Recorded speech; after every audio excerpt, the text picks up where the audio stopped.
Katherine Walters from the Knitted Raven, joining you from her kitchen table once again. Today's video topic is going to be about tools, specifically tools that will help you get started in wire knitting and turning your lengths of Viking wire knit into jewelry. We're going to talk about pill bottles and bamboo knitting needles today, and you might wonder what the heck they've got to do with wire working. Stay tuned and find out. Okay, I promised to explain to you what pill bottles and bamboo knitting needles have to do with wire knitting. In a word, mandrels. Mandrels are any object that you can form wire around, and they come in a variety of shapes and descriptions. Starting out, it's helpful to look for household items to work with. And for me, that was pill bottles. Excuse me. Pill bottles, by design, are slightly tapered at the bottom. And that's as convenient as all get out. After you've shaped wire around it, it's easy to slide off. And in a future video short, I will be showing you how to make pendant frames that look like this, for another project that we're going to do. Excuse me, my tummy is very noisy today. I don't know if you heard that. The difference between using metal and wood is if you're going to use a metal mandrel, it will harden the wire. Now, if we're making pendant frames, like I showed you there a second ago, you actually want them to harden, so that's okay. But if I was making a coil of wire for this style of wire knitting, which I will show you in another video, as you can see here, I started with a coil. And in this case, this is a coil of Argentium silver wire that I wound around a 6mm knitting needle. And obviously, I don't want that to work harden because I have yet to actually knit anything with it. So both wood and metal have their separate uses. And sometimes you can go to the hardware store and you can find metal pieces like this. This is a chrome-plated tube. I think I got this from an automotive sale bin. PVC pipe is also great for mandrels, especially for bracelet mandrels. They're tough enough to take a few hits with a hammer, and they where they're so smooth, it's easy to slide the metal off. If you want to go to the expense up front, and these aren't incredibly expensive, so it's certainly not out of reach, a ring mandrel, a metal ring mandrel, can be a really convenient thing to have because it has measurements all along the shaft.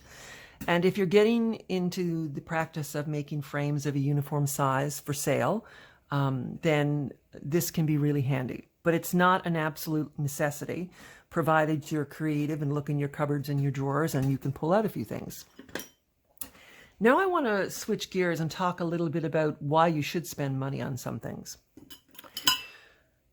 These are the flush cutters that you've seen me use in other videos. And these are my go-to flush cutters for 24, 26, and 28 gauge wire, because it has quite a fine tip, as you can see, and it can get into tight places. My usual go-tos, which you have not seen yet, are these Sandstrom super flush cutters. Now, what is the difference between a flush cutter and a super flush cutter?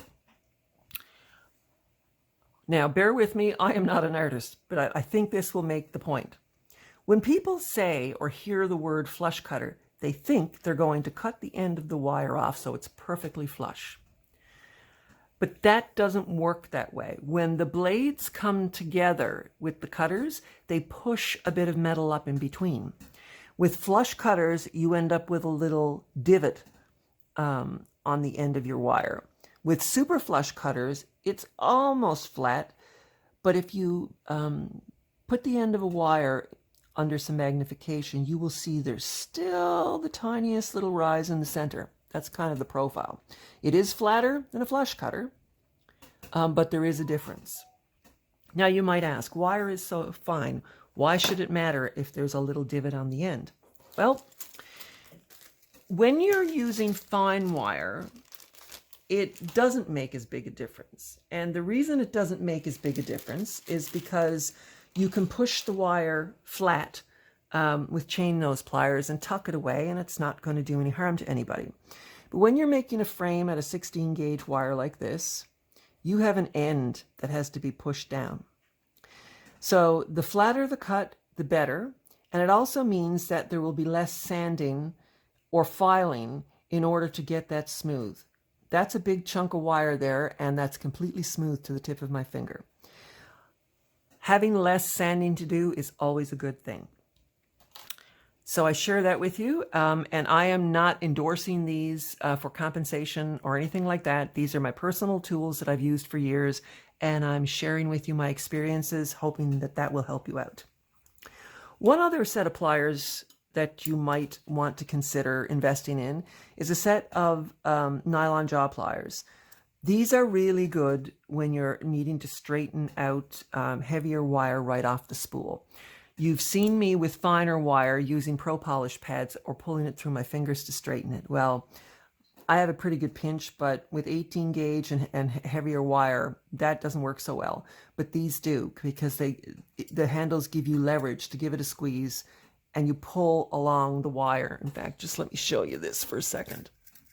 This wire is pretty straight, but the idea being is that you can get the kinks out of wire by squeezing and pulling along. You can see 2 passes, and that's a lot straighter. That also does help work harden as well a little bit, so it's not a bad thing. The last set of pliers I will suggest you consider investing in is a set of wrap and tap. I use these for everything, and mainly because they've got the lovely 3 gradations here of different mandrel sizes. If you look at it that way, you can see see them there. And this is a very convenient set of pliers for making ear wires on. I make a lot of pendant bails on it, and generally do a fair bit of wire forming using them. So they're definitely not a need to have. If you've got round nose pliers and some knitting needle mandrels, you will certainly do just fine. But if you are able to and inclined to, they're a great investment to your tool bag. Anyway, that's today's video. It was intended entirely just to give you a walk through some of the tools that you might want to consider adding to your tool bag. And as you've learned, some of them can be found around your house. Katherine Walters signing off for today. If you have not already subscribed, I can encourage you to do so. And if you like this video and find it helpful, please give it a thumbs up. It helps my channel out. I'll see you again real soon. Have a great day.